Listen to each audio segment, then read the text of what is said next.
പുതിയൊരു വീഡിയോയിലേക്ക് എല്ലാവർക്കും സ്വാഗതം. ജലജയാണെങ്കിലും നവ്യ ഫുഡ് ഉണ്ടാക്കി കൊടുക്കാൻ പറഞ്ഞുകൊണ്ട് അടുക്കളയിൽ നിന്ന് ഫുഡ് ഉണ്ടാക്കുകയാണ്. ഈ സമയത്തും നൈനിനെയാണ് കേട്ടോ പ്രാകുന്നത്.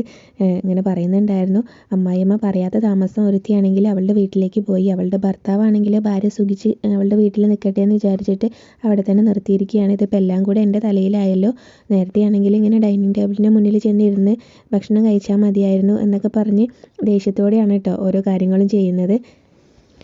പിന്നെ നവ്യയാണെങ്കിലും സിറ്റ് ഔട്ടിൽ ഇരുന്നിട്ട് മുടി ഇങ്ങനെ ചീകിക്കൊണ്ടിരിക്കുകയാണ്. ഈ സമയത്ത് അനാമിക അവിടേക്ക് വന്നിട്ട് ചോദിക്കുന്നുണ്ടായിരുന്നു, ആരെ കാണിക്കാനാണാവോ, വയറ്റിലൊരു കുഞ്ഞുണ്ട്, ഇനിയിപ്പോൾ ആരെ കാണിക്കാനാണ് ഇവിടെ ഇരുന്ന് മുടി ചീകുന്നതെന്ന് ചോദിക്കുമ്പോൾ ഒരു 4-5 കാമുകന്മാർ ഇങ്ങോട്ട് വരാമെന്ന് പറഞ്ഞിട്ടുണ്ട്, അവരെ കാണിക്കാനാണെന്ന് പറയുമ്പോൾ അനാമിക പറയാണ്, ഇനിയിപ്പോൾ അതൊക്കെ വേണ്ടി വരും, നിങ്ങളുടെ ഭർത്താവിനും അമ്മായിമ്മയ്ക്കൊന്നും നിങ്ങളെ ഇഷ്ടമല്ലല്ലോ എന്ന് പറയും. നവ്യയാണെങ്കിലും ചോദിക്കുന്നുണ്ടായിരുന്നു, അപ്പോൾ അനാമികേനോട് നിൻ്റെ ഭർത്താവിന് പിന്നെ നിന്നെ നല്ല ഇഷ്ടമാണല്ലോ എന്നിങ്ങനെ പറയേ. അപ്പോൾ അനാമികേനോടാണെങ്കിലും അങ്ങനെ ചോദിക്കുമ്പോൾ അനാമികയ്ക്ക് അത് ഇഷ്ടമാവുന്നില്ല. അപ്പോൾ അനാമിക പറയുന്നുണ്ടായിരുന്നു, എൻ്റെ ഭർത്താവിന് എന്നെ ഇഷ്ടമല്ലെങ്കിലും എൻ്റെ അമ്മായിയമ്മ എന്നെ കൈവെള്ളയിൽ വെച്ചാണ് കൊണ്ട് നടക്കുന്നതെന്ന് പറയുമ്പോൾ നവ്യ ചോദിക്കും, അങ്ങനെ കൈവെള്ളയിൽ കൊണ്ട് നടക്കാൻ നീ എന്താ പൊടിക്കുഞ്ഞാണോ എന്ന് ചോദിക്കേ. അപ്പോൾ നിങ്ങളും നിങ്ങളുടെ അനിയത്തിയൊക്കെ ഇവിടേക്ക് എങ്ങനെ കയറി കൂടിയെന്ന് എല്ലാവർക്കും അറിയാം, കള്ളങ്ങൾ മാത്രം പറഞ്ഞല്ലേ ഇങ്ങോട്ട് കയറിയെന്ന് പറയുമ്പോൾ അങ്ങനെയൊന്നും നീ പറയണ്ട, നീയാണ് അനിയുടെ പിന്നാലെ നടന്ന് ഇവിടേക്ക് കയറി കൂടിയത്, പക്ഷേ ഞങ്ങളാരും അങ്ങനെയൊന്നല്ല കയറി കൂടിയത്, നിനക്ക് ഞാൻ ഇങ്ങോട്ട് വന്നത് എങ്ങനെയാണെന്ന് അറിയുമെന്ന് ചോദിക്കുമ്പോൾ അനാമിക പറയാണ്, അതിപ്പോൾ സിനിമ കഥ പോലെ എല്ലാവർക്കും അറിയാലോ എന്ന് പറയുമ്പോൾ നീ അങ്ങനെയൊന്നും പറയണ്ട, ഈ മൂർത്തീസ് ജ്വല്ലറിയുടെ 50ാമത്തെ വാർഷികത്തിന് ഇവിടെ ഒരുപാട് പെൺകുട്ടികൾ വന്നിട്ടുണ്ടായിരുന്നു, അങ്ങനെ ഞാനും നൈനി എൻ്റെ അമ്മയൊക്കെ ആഘോഷത്തിൽ പങ്കെടുക്കാൻ വേണ്ടി വന്നതാണ്, അന്നിവിടെ ഒരുപാട് പെൺകുട്ടികൾ വന്നതിൽ എന്നെയാണ് ആദർശേട്ടന് ഏറ്റവും കൂടുതൽ ഇഷ്ടമായത്, എൻ്റെ സൗന്ദര്യം കണ്ടെന്ന് പറയും കേട്ടോ. എന്നിട്ട് ആദർശേട്ടനെ നിങ്ങൾ തേച്ചില്ലേന്ന് അനാമിക ചോദിക്കുകയാണ് കേട്ടോ. അതാണ് എനിക്ക് പറ്റിയ വലിയ തെറ്റ്, അങ്ങനെ ഒരു കാര്യം ഞങ്ങൾക്കിടയിലേക്ക് അഭി കയറി വന്നു, അല്ലെങ്കിൽ ഞാനിപ്പോൾ ഈ വീടിൻ്റെ മൂത്ത മരുമകളായിരുന്നു, എന്നാൽ പിന്നെ ആദർശേട്ടൻ്റെ അമ്മ ഒരിക്കലും ഞങ്ങളോടൊന്നും ഇങ്ങനെ പെരുമാറൊന്നും ചെയ്യില്ലായിരുന്നു എന്ന് പറയുന്നുണ്ടായിരുന്നേ.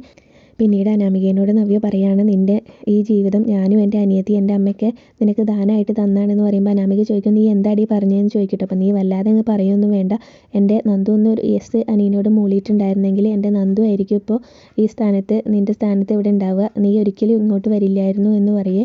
അപ്പോൾ നിങ്ങളിപ്പോൾ അതിന് തന്നെയാണല്ലോ ഇപ്പോഴും ശ്രമിച്ചുകൊണ്ടിരിക്കുന്നതെന്ന് അനാമിക നവ്യനോട് പറയുകയാണ്. അപ്പോൾ നവ്യ പറയുന്നുണ്ടായിരുന്നു, ഞാനായിട്ട് അങ്ങനെ ഞങ്ങളാരും അതിന് ശ്രമിക്കുന്നൊന്നുമില്ല, പക്ഷേ ഇനിയിപ്പോൾ നന്ദു വന്നില്ലെങ്കിലും നിൻ്റെ ഈ സ്വഭാവത്തിന് ഇങ്ങനെ അവൻ്റെ ജീവിതത്തിലേക്ക് ഏതെങ്കിലും ഒരു പെൺകുട്ടി വന്നാലും മതി എന്ന് പറഞ്ഞിട്ട് നവ്യ അവിടെ നിന്ന് അങ്ങ് പോവുകയാണ്. അതുപോലെ തന്നെ അങ്ങനെ അവർ സംസാരിക്കുന്നതിൻ്റെ ഇടയിൽ കൂടെ തന്നെ പറയുന്നുണ്ടായിരുന്നു, നിൻ്റെ സ്വഭാവം നിൻ്റെ അച്ഛൻ്റെ അമ്മയുടെ സ്വഭാവമൊക്കെ എനിക്കും നൈനയ്ക്കൊക്കെ ഏതാണ്ട് മനസ്സിലായിട്ടുണ്ട് എന്നും കൂടെ പറയുന്നുണ്ടായിരുന്നേ.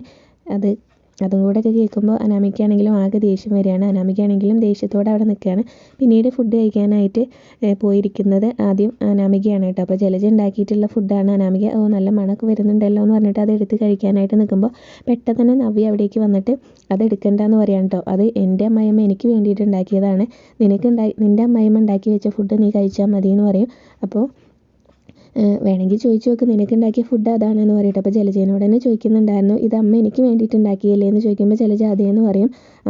അപ്പോൾ കേട്ടല്ലോ, ഇതാണ് എനിക്ക് എൻ്റെ അമ്മായിയമ്മ ഉണ്ടാക്കിയത്, അപ്പോൾ നിനക്ക് ഉണ്ടാക്കിയത് ആ ഫുഡാണ്, അത് കഴിച്ചോ എന്ന് പറയുമ്പോൾ ജലജ പറയുന്നുണ്ടായിരുന്നു, അപ്പോൾ ഞാൻ ഉണ്ടാക്കിയ ഫുഡ് അനാമിക മോൾ കഴിക്കുന്നതിൽ ഇപ്പോൾ എന്താണെന്ന് ചോദിക്കുമ്പോൾ ഇവർ ഫുഡ് ഉണ്ടാക്കുന്ന സമയത്ത് ഞാൻ അവിടെ ചെന്ന് ഇങ്ങനെ എനിക്കും കൂടെ ഫുഡ് ഉണ്ടാക്കാമെന്ന് പറഞ്ഞപ്പോൾ നിൻ്റെ അമ്മായിമ്മേനോട് ഉണ്ടാക്കി തരാനാണ് ഇവർ പറഞ്ഞത്, എന്നെ ഇൻസൾട്ട് ചെയ്തു, അതുകൊണ്ട് അപ്പോൾ അനാമികയ്ക്കാണെങ്കിലും ആകെ ഇതാവുന്നുണ്ട്. അപ്പോൾ ജാനകിയാണെങ്കിലും പറയുകയാണ്, കൊച്ചു കുട്ടിയാണെന്ന് പോലും ഓർക്കാതെയാണ് അവളിങ്ങനെ ഓരോന്ന് പറയുമ്പോൾ നവ്യ ചോദിക്കുന്നുണ്ടായിരുന്നു, ഇവൾ കൊച്ചു കുട്ടിയാണോ എന്ന് ചോദിക്കും കേട്ടോ. അപ്പോൾ ഇവൾ കൊച്ചു കുട്ടിയാണെങ്കിൽ ഇപ്പോൾ ഇങ്ങോട്ട് കല്യാണം കഴിച്ച് വിടില്ലായിരുന്നല്ലോ, ഇവൾ വലുതായോണ്ടല്ലേ ഇങ്ങോട്ട് കല്യാണം കഴിച്ച് വിട്ടേന്ന് പറയും കേട്ടോ. പിന്നീട് അനാമികയോട് ജാനകി ഇങ്ങനെ ചോദിക്കുന്നുണ്ടായിരുന്നു, മോൾക്ക് എന്തിനാ ഫുഡ്, മോൾക്ക് ഇഷ്ടപ്പെട്ടതെല്ലാം അമ്മ ഇവിടെ ഉണ്ടാക്കി വെച്ചിട്ടുണ്ടല്ലോ, അത് കഴിക്കുമെന്ന് പറയുമ്പോൾ അനാമിക, എനിക്ക് ഇവളുടെ കൂടെ ഇരുന്ന് ഭക്ഷണം കഴിക്കാൻ പറ്റില്ല എന്ന് പറഞ്ഞാൽ അവിടെ നിന്ന് എണീറ്റ് പോവാണ്. അപ്പോൾ മുത്തശ്ശിയും കൂടെ അങ്ങോട്ട് വരുന്നുണ്ടായിരുന്നു. അപ്പോൾ എന്താ ഇവിടെ ഒരു വഴക്കെന്ന് ചോദിക്കുമ്പോൾ നവ്യ പറയും, അവൾക്ക് എൻ്റെ കൂടെ ഇരുന്ന് ഭക്ഷണം കഴിക്കാൻ പറ്റില്ല എന്നാണ് പറയുന്നതെന്ന് പറയുമ്പോൾ മുത്തശ്ശൻ പറയുന്നുണ്ടായിരുന്നു, നിങ്ങൾ പുതിയതായിട്ട് വന്നിട്ടുള്ള പെൺകുട്ടികൾക്ക് ചിലപ്പോൾ അതറിയില്ലായിരിക്കും, ഇവിടെ എല്ലാവരും ഒരുമിച്ചിരുന്ന് തന്നെയാണ് ഭക്ഷണം കഴിക്കുന്നത്, അതുപോലെ മോള് വന്ന ശേഷം അങ്ങനെ തന്നെയാണ്, ഒരാളിങ്ങനെ ഭക്ഷണം കഴിക്കാൻ വൈകിയാൽ അവർക്ക് വേണ്ടിയിട്ട് എല്ലാവരും കാത്തിരിക്കും, അങ്ങനെ ഒരു ഇതാണ് ഇവിടെ ഉള്ളത് എന്നൊക്കെ പറയും കേട്ടോ. ഇപ്പോൾ അതൊക്കെ മാറി തുടങ്ങിയിട്ടുണ്ട്, ഇനിയിപ്പോൾ ഇങ്ങനെ തോന്നുന്ന സമയത്താണ് എല്ലാവരും ഇങ്ങനെ ഭക്ഷണം കഴിക്കുന്നത്. ഇനിയിപ്പോൾ ആ പഴയ ശീലങ്ങളൊന്നും ഇങ്ങനെ അതുപോലെ വേണമെന്നൊന്നും പറഞ്ഞ് ഞാനിങ്ങനെ നിർബന്ധമൊന്നും പിടിക്കുന്നില്ല, ഇപ്പം എല്ലാം തോന്നിയ പോലെയല്ലേ, അതുകൊണ്ട് ഇങ്ങനെ പരമാവധി വഴക്കൊക്കെ ഒഴിവാക്കണം, ഇവിടെ ചെറിയ കാര്യങ്ങൾക്കാണ് ഇങ്ങനെ വഴക്കുണ്ടാക്കുന്നതെന്നൊക്കെ പറയുമ്പോൾ നവ്യ പറയുന്നുണ്ടായിരുന്നു, ഞാനായിട്ടൊന്നും വഴക്കുണ്ടാക്കുന്നില്ല, ഇങ്ങനെ അവളായിട്ട് ഇങ്ങോട്ട് വരികയാണ്, അതിന് മറുപടി പറയുന്നു എന്നുള്ളൂ എന്ന് പറയുമ്പോൾ മുത്തശ്ശി പറയുന്നുണ്ടായിരുന്നു, മോളും ഒട്ടും കുറവൊന്നുമല്ല എന്ന് പറയുമ്പോൾ ഇങ്ങനെ ജാനകി ഫുഡ് ഉണ്ടാക്കുന്ന സമയത്ത് ഞാൻ ചെന്നതാണ്, അപ്പോൾ എന്നോട് ഇങ്ങനെ ഫുഡ് ഉണ്ടാക്കി തരാൻ പറ്റില്ല എന്ന് പറഞ്ഞു എന്ന് പറയുമ്പോൾ മുത്തശ്ശിയാണെങ്കിലും ജലജേനോടൊക്കെ പറയുന്നുണ്ടായിരുന്നു ഇങ്ങനെ ആ സമയത്ത് അങ്ങനെ അവർ പറയുമ്പോൾ നീ വേണം മോൾക്ക് ഫുഡ് ഉണ്ടാക്കി കൊടുക്കാനെന്ന് പറയട്ടെ. അപ്പോൾ മുത്തശ്ശനാണെങ്കിലും പറയുന്നുണ്ടായിരുന്നു മോൾക്ക് ഇഷ്ടപ്പെട്ടതൊക്കെ ഈ സമയത്ത് നീ ഉണ്ടാക്കി കൊടുക്കണം, നിൻ്റെ പേരക്കുട്ടിയാണ് അവളുടെ വയറ്റിലുള്ളത് എന്നൊക്കെ പറയുമ്പോൾ അങ്ങനെ തന്നെയാണ് മുന്നോട്ട് പോകുന്നതെന്നൊക്കെ ജലജ പറയേ. പിന്നീട് എന്തായാലും പരമാവധി വഴക്കൊക്കെ ഒഴിവാക്കണം എന്ന് പറയുമ്പോൾ മുത്തശ്ശനോടൊക്കെ കഴിക്കുന്നില്ല എന്നൊക്കെ ചോദിക്കുമ്പോൾ ഞങ്ങളൊന്ന് ക്ഷേത്രത്തിൽ വരെ പോവുകയാണ്, നിങ്ങൾ കഴിക്കുമെന്ന് പറഞ്ഞിട്ട് അവിടെ നിന്ന് അങ്ങ് പോകട്ടെ. അപ്പോൾ നവ്യാണെങ്കിലും അവിടെ ഇരുന്ന് ഭക്ഷണം കഴിക്കുകയാണ്. അപ്പോൾ നവ്യയ്ക്ക് ജലജ ഉണ്ടാക്കിയിട്ടുള്ള ഭക്ഷണമൊക്കെ നന്നായിട്ട് ഇഷ്ടപ്പെട്ടിട്ടുണ്ട്. അപ്പോൾ നന്നായിട്ടുണ്ട് എന്നൊക്കെ പറയട്ടോ. അപ്പോൾ ഉച്ചയ്ക്ക് എന്താ വേണ്ടതെന്ന് ഞാൻ പറയാം പിന്നീട് എന്ന് പറയുമ്പോൾ ജലജയ്ക്കാണെങ്കിലും ആകെ ദേഷ്യം വരുന്നുണ്ട്. പിന്നീട് അനാമിക ഈ കാര്യങ്ങളെല്ലാം പെട്ടെന്ന് തന്നെ രേവതിനെ വിളിച്ചറിയിക്കുന്നുണ്ടായിരുന്നേ. രേവതിയാണെങ്കിൽ അനാമികയുടെ കോൾ കാണുമ്പോൾ തന്നെ ഇനിയിപ്പോൾ അത് എന്തിനാണാവോ കിടന്ന് വിളിക്കുന്നതെന്ന് പറഞ്ഞിട്ടാട്ടോ ഫോൺ എടുക്കുന്നത്. അപ്പോൾ നവ്യ എന്ന് പറഞ്ഞവൾ എന്നെ ഇങ്ങനെ ഇൻസൾട്ട് ചെയ്തുകൊണ്ടിരിക്കുകയാണ്. ഇങ്ങനെ അവളുടെ അമ്മായിയമ്മ ഉണ്ടാക്കിയ ഫുഡ് എന്നോട് കഴിക്കേണ്ട എന്ന് പറഞ്ഞു എന്നൊക്കെ പറയുമ്പോൾ മോൾക്കിപ്പോൾ അവർ ഫുഡ് പോലും തരുന്നില്ല എന്നൊക്കെ ഇങ്ങനെ ചോദിക്കുകയാണ് കേട്ടോ. അപ്പോൾ എന്തായാലും എനിക്ക് ജയിച്ചേ പറ്റുള്ളൂ എന്ന് പറയുമ്പോൾ അങ്ങനെ അവൾ പറഞ്ഞെങ്കിൽ ഇനിയിപ്പോൾ അവിടെ കൊണ്ടുപോയിട്ട് കുറച്ച് എണ്ണ ഒഴിക്കി അവളിങ്ങനെ നടക്കുന്ന വഴിയിൽ, എന്നാൽ പിന്നെ അവൾ അതിൽ തെന്നി വീണ് ചിലപ്പോൾ അവളുടെ കുഞ്ഞും അങ്ങ് പോയിക്കോളും എന്നൊക്കെ പറഞ്ഞിട്ട് അങ്ങ് പറഞ്ഞു കൊടുക്കുകയാണ്. അനാമികയാണെങ്കിലും അത് ചെയ്യാമെന്ന് പറയുന്നുണ്ടായിരുന്നു. പിന്നീട് വേണു അങ്ങോട്ട് വരുന്ന സമയത്ത് ഹോസ്പിറ്റലിൽ കിടക്കുന്നത് ഇനിയിപ്പോൾ ദേവയാനി അസുഖമൊക്കെ മാറി വീട്ടിലേക്ക് വന്നാലേ നമ്മുടെ മോൾക്ക് അവിടെ ഒരു ഗ്രിപ്പ് ഉണ്ടാവുള്ളൂ. അതുകൊണ്ട് മോളോട് നോക്കി കണ്ടൊക്കെ നിൽക്കാൻ പറയുക, കിട്ടിയ അവസരമൊക്കെ മുതലാക്കാൻ പറയുക, വെറുതെ അടിയും വഴക്കും ഉണ്ടാക്കാതെ എന്നൊക്കെ പറഞ്ഞിട്ട് രേവതിക്ക് അങ്ങ് പറഞ്ഞു കൊടുക്കുകയാണ് കേട്ടോ വേണു. പിന്നീട് അനാമികയാണെങ്കിലും അങ്ങനെ നവ്യ ഫുഡൊക്കെ കഴിച്ച് വരുമ്പോഴത്തേന് എണ്ണ ഒഴിക്കണമല്ലോ. അപ്പോൾ അതിന് ഒരു ബോട്ടിൽ എണ്ണ എടുത്തുകൊണ്ട് സ്റ്റെയർ കേസ് കയറിയിട്ട് മുകളിലേക്ക് പോവാണ്. സാരീൻ്റെ ഉള്ളിൽ ഒളിപ്പിച്ച് ചുറ്റും ആരെങ്കിലും വരുന്നുണ്ടോ ഒക്കെ നോക്കിയിട്ടാണ് കേട്ടോ ഇങ്ങനെ ഓരോ പടിയും മുന്നോട്ട് കയറുന്നത്. പിന്നീട് എന്തായാലും സ്റ്റെയർ കേസൊക്കെ കയറി കഴിഞ്ഞിട്ട് അവിടെ തന്നെ കൊണ്ടുപോയിട്ട് എണ്ണ ഒഴിക്കുന്നുണ്ടായിരുന്നു. അവളുടെ അഹങ്കാരം ഇന്നത്തോടുകൂടി തീരണം. അവളിവിടെ തെന്നി വീണിട്ട് അവളുടെ കൈയും കാലും ഒടിഞ്ഞ് ഹോസ്പിറ്റലിലാവണം, അവളുടെ കുഞ്ഞും പോകണം, അത് കണ്ടിട്ട് വേണം എനിക്കൊന്ന് ചിരിക്കാൻ എന്നൊക്കെയാണ് കേട്ടോ അനാമിക ആ ബോട്ടിൽ എണ്ണ ഒഴിക്കുന്ന സമയത്തും ഇങ്ങനെ ഓർക്കുന്നത്. എന്തായാലും ഒരു ബോട്ടിൽ എണ്ണ അവിടെ നിലത്ത് ഒഴിക്കുന്നുണ്ടായിരുന്നു അനാമിക. പിന്നെ നവ്യയാണെങ്കിലും ഫുഡ് കഴിച്ച് കഴിഞ്ഞുകൊണ്ട് തന്നെ അനാമിക അവിടെ ഫുഡ് കഴിക്കാനായിട്ട് വന്നിരിക്കുകയാണ്. അപ്പോൾ എന്തായാലും നവ്യ ഫുഡ് കഴിച്ച് കഴിഞ്ഞല്ലോ എന്നൊക്കെ പറഞ്ഞിട്ട് തന്നെയാണ് കേട്ടോ അവിടെ ഇരിക്കുന്നത്. ജാനകിയാണെങ്കിൽ അനാമികയ്ക്ക് ഫുഡൊക്കെ എടുത്ത് കൊടുക്കുന്നുണ്ടായിരുന്നേ. അപ്പോൾ നവ്യ വന്നിട്ടാണെങ്കിലും പറയുകയാണ് ഞാൻ എന്തായാലും ഫുഡ് കഴിച്ച് കഴിഞ്ഞു, എൻ്റെ അമ്മായിയമ്മ ഉണ്ടാക്കിയത് നല്ല ഫുഡായിരുന്നു എന്നൊക്കെ ഇങ്ങനെ അനാമികയോട് പറയുകയാണ്. ഇപ്പോൾ ഞാൻ കഴിച്ചതിൻ്റെ കുറച്ച് കറി അവിടെ ബാക്കി ഇരിപ്പുണ്ട്, നിനക്ക് വേണമെങ്കിൽ എടുത്ത് കഴിച്ചോ എന്നൊക്കെ പറയേ. അപ്പോൾ നവ്യനോട് അനാമിക ഇപ്പോൾ അവിടെ തെന്നി വീഴുന്നതും ഇങ്ങനെ കാത്തിരിക്കുകയാണ് കേട്ടോ. അനാമികയാണെങ്കിലും അപ്പച്ചി വിഷമിക്കൊന്നും വേണ്ട, അവൾക്കുള്ളത് ദൈവം കൊടുത്തോളും എന്നിങ്ങനെ ജലജേനോടും കൂടി പറയുകയാണ്. പിന്നീട് നവ്യയാണെങ്കിലും മുകളിലേക്ക് ഇങ്ങനെ കയറുകയാണ്. അപ്പോൾ ഇതേ സമയത്ത് തന്നെ അബിയാണെങ്കിൽ റൂമിൽ നിന്ന് പുറത്തേക്കും വരുന്നുണ്ട്. അപ്പോൾ അബിയാണ് കേട്ടോ ആ എണ്ണയിൽ ചവിട്ടി തെന്നി വീഴുന്നത്. അബിയുടെ അങ്ങനെ നിലവിളി കേട്ടിട്ടാണ് നവ്യ പെട്ടെന്ന് അങ്ങോട്ട് ചെല്ലുന്നത്. നവ്യ അവിടെ ഓയിൽ ഒഴിച്ചിട്ടുള്ളത് കാണുന്നുണ്ടായിരുന്നു.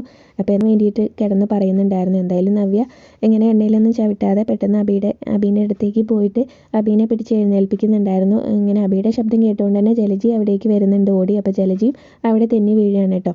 പിന്നെ പിറകെയാണെങ്കിൽ ജാനകിയും കൂടെ വരുന്നുണ്ട്. അപ്പോൾ ജാനകിയോട് നവ്യ പറയും ഇനിയിപ്പോൾ അമ്മായിയും കൂടെ ഇങ്ങോട്ട് വന്നിട്ട് അവിടെ വീഴാൻ നിൽക്കേണ്ട, അവിടെ നിറയെ എണ്ണ ഒഴിച്ചിരിക്കുകയാണ് ആരോ എന്ന് പറയും കേട്ടോ. അപ്പോൾ ജലജയാണെങ്കിലും നവ്യനെയാണ് കേട്ടോ കുറ്റപ്പെടുത്തുന്നത്. നീ എൻ്റെ മകനെ എന്നെ വീഴ്ത്താൻ വേണ്ടിയിട്ട് ഇവിടെ നിറയെ എണ്ണ ഒഴിച്ചിരിക്കുകയാണല്ലേ എന്നൊക്കെ പറയും. അപ്പോഴേക്കും അനാമിക അവിടേക്ക് കയറി വരും കേട്ടോ. അനാമികയാണെങ്കിലും മറ്റുള്ളവർ വീണ് കിടക്കുന്നത് കാണുമ്പോൾ അനാമികയ്ക്ക് ചെറിയൊരു സങ്കടമാവുന്നുണ്ട്. എന്ത് ചെയ്താലും ഇവളിങ്ങനെ രക്ഷപ്പെടുകയാണല്ലോ എന്നൊക്കെ ഓർക്കുന്നുണ്ട്. അപ്പോൾ നവ്യയാണ് എണ്ണ ഒഴിച്ചെന്നാണ് ജലജ പറഞ്ഞുകൊണ്ടിരിക്കുന്നത്. നവ്യയാണല്ലോ അബീനെ പിടിച്ചുകൊണ്ട് നിൽക്കുന്നത്. അപ്പോൾ ജലജ അങ്ങനെ പറയുമ്പോൾ നവ്യയ്ക്ക് ഇഷ്ടപ്പെടുന്നില്ല. ജലജേനോട് നവ്യ പറയുന്നുണ്ടായിരുന്നു ഞാനാണ് എണ്ണ ഒഴിച്ചതെങ്കിൽ ഇപ്പോൾ എന്നാൽ പിന്നെ നിങ്ങൾ വന്ന് പിടിക്കുകയെന്ന് പറഞ്ഞിട്ട് അബീനെ അങ്ങ് പെട്ടെന്ന് വിടാനായിട്ട് നോക്കുന്നുണ്ട് കേട്ടോ. എന്തായാലും പിന്നെ പിടിക്കുകയും ചെയ്യുന്നുണ്ട്. എനിക്കിതിൻ്റെ ആവശ്യമൊന്നുമില്ല. ഇവിടെ എൻ്റെ കുഞ്ഞിനെ കളയാൻ വേണ്ടിയിട്ട് പല പദ്ധതികളും നടക്കുന്നുണ്ട്, എനിക്കത് നന്നായിട്ട് അറിയാം. പക്ഷേ എന്തോ ഭാഗ്യം കൊണ്ട് ഞാൻ അതിൽ നിന്നൊക്കെ രക്ഷപ്പെടുകയാണ്, അത് മറ്റുള്ളവർക്കാണ് കിട്ടുന്നത് എന്ന് ഓർക്കുകയാണ്. ജലജി അബിയും വീണപ്പോൾ തന്നെ നവ്യ ഓർക്കുന്നുണ്ടായിരുന്നു അനാമികയായിരിക്കും ഇത് ചെയ്തതെന്ന് കേട്ടോ. അപ്പോൾ എന്തായാലും എന്നെ വീഴ്ത്താൻ ചെയ്തതാണ്, അപ്പോൾ അത് കിട്ടേണ്ടവർക്ക് തന്നെയാണ് കിട്ടിയത് എന്നൊക്കെ നവ്യയ്ക്ക് മനസ്സിലായിട്ടുണ്ട്. എന്തായാലും അനാമികയാണ് ഒഴിച്ചതെന്ന് പിന്നീട് ആ എണ്ണയൊക്കെ തുടച്ച് കളയാനായിട്ട് പറയും കേട്ടോ. അപ്പോൾ നവ്യ പറയുന്നുണ്ടായിരുന്നു ഞാനല്ല എന്തായാലും ഈ എണ്ണ ഒഴിച്ചത്, അത് ഒഴിച്ചവരെ അങ്ങ് തുടച്ച് കളഞ്ഞാൽ മതി, എനിക്കതിൻ്റെ ആവശ്യമില്ല എന്ന് പറഞ്ഞിട്ട് നവ്യ റൂമിലേക്ക് അങ്ങ് കയറി പോവാണ്. ജാനകിയാണെങ്കിലും ഇങ്ങനെ പറയുന്നുണ്ടായിരുന്നു ആരോ ഇവിടെ എന്നെ ഇങ്ങനെ വീഴ്ത്താൻ വേണ്ടിയിട്ട് എണ്ണ ഒഴിച്ചതാണെന്ന് പറയുമ്പോൾ നീ ചെയ്ത കാര്യങ്ങൾ നീ മറ്റുള്ളവരുടെയിലേക്ക് കെട്ടി വെക്കേണ്ടെന്നും കൂടെ പറയുന്നുണ്ടായിരുന്നേ. പിന്നീട് മുത്തശ്ശനാണെങ്കിലും ഇങ്ങനെ അവിടെ കിടക്കുന്ന സമയത്ത് ആദർശ് വന്നിട്ട് ഇങ്ങനെ ദേവയാനീനെ റൂമിലേക്ക് മാറ്റിയ കാര്യങ്ങളൊക്കെ പറയുകയാണ്. അപ്പോൾ കുഴപ്പമൊന്നുമില്ലല്ലോ മോനെ എന്നിങ്ങനെ ചോദിക്കുകയാണ്. അപ്പോൾ ഒരു കുഴപ്പമില്ല എന്ന് പറയും.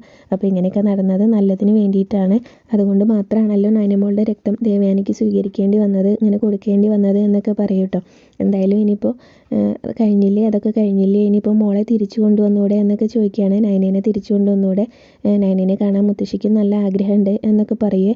എനിക്കും അതുപോലെ തന്നെയാണെന്ന് മുത്തശ്ശൻ പറയുന്നുണ്ടായിരുന്നേ. അപ്പോൾ അനാമിക ഇവരുടെ സംസാരം അവിടെ നിന്നിട്ട് കേൾക്കുകയാണ്. അപ്പോൾ ഇങ്ങനെ അമ്മ അവളോട് ഇങ്ങനെ ഇങ്ങോട്ട് ഇവിടെ നിൽക്കണ്ട, ഞാൻ മലയ്ക്ക് പോയി വരുന്നവരെ എന്ന് പറഞ്ഞു, അതുകൊണ്ട് അവളെ വിളിച്ചാലും വരില്ല എന്നൊക്കെ പറയുമ്പോൾ അനാമിക മനസ്സിൽ ഓർക്കുകയാണ് അവളെ ഇനി ഇങ്ങോട്ട് വരാതിരുന്നാൽ മതിയായിരുന്നു, ഒരിക്കലും വരരുത് എന്നൊക്കെ ഓർത്തിട്ട് അവിടെ നിന്ന് അങ്ങ് പോകട്ടോ. അപ്പോൾ എന്തായാലും നിനക്ക് മോളിങ്ങോട്ട് വരുന്നതിന് എന്തെങ്കിലും ഇതുണ്ടോ എന്ന് ചോദിക്കട്ടോ, ഇഷ്ടമല്ലേ എന്നൊക്കെ ചോദിക്കുമ്പോൾ അതെന്ത് ചോദ്യം മുത്തശ്ശ എന്നൊക്കെ ചോദിക്കട്ടോ. എന്തായാലും നയന ഇവിടെ നിന്ന് പോകണമെന്ന് പറയുന്നവരും ഇപ്പോൾ ഇങ്ങനെ നയന ഇവിടെ ഇല്ലാത്തതുകൊണ്ട് ഇങ്ങനെ ബുദ്ധിമുട്ടിലാണ്. അവർക്ക് ഇങ്ങനെ അടുക്കളയിൽ കയറി ജോലി ചെയ്യണമല്ലോ, അപ്പോൾ അതിൻ്റെ ഒരു ബുദ്ധിമുട്ട് എല്ലാവർക്കും ഉണ്ട്. അവൾ തിരിച്ചു വരണം എന്നൊക്കെ ഉണ്ടെന്ന് പറയുമ്പോൾ അവളുടെ ഇമ്പോർട്ടൻസ് എല്ലാവരും ഇവിടെ മനസ്സിലാക്കണം. ഇപ്പോൾ മുത്തശ്ശനും മുത്തശ്ശിക്കും അവളിവിടെ ഇല്ലാത്തതുകൊണ്ട് ആ ഒരു ഫീലിങ്സ് വന്നില്ലേ, അതുപോലെ അമ്മയ്ക്കും ആയിരുന്നെങ്കിൽ എന്ത് സന്തോഷമായേനെ എന്നൊക്കെ പറയുമ്പോൾ മുത്തശ്ശൻ പറയുന്നുണ്ടായിരുന്നു അതെല്ലാവരും മനസ്സിലാക്കും എന്ന് പറയാൻ കേട്ടോ. അപ്പോൾ ഇനിയാണ് അവളുടെ ഇമ്പോർട്ടൻസ് എല്ലാവരും ഇവിടെ മനസ്സിലാക്കാൻ പോകുന്നതെന്ന് പറഞ്ഞിട്ട് ആദർശം അവിടെ നിന്ന് പോകുമ്പോൾ മുത്തശ്ശനാണെങ്കിലും എന്തൊക്കെയോ അങ്ങനെ സംശയമൊക്കെ മനസ്സിൽ വരുന്നുണ്ട്. മുത്തശ്ശനാണെങ്കിലും അതന്നെ ഇങ്ങനെ ചിന്തിച്ചുകൊണ്ട് നിൽക്കുകയാണ്. അവിടെയാണ് ഇന്നത്തെ എപ്പിസോഡ് അവസാനിച്ചിട്ടുള്ളത്.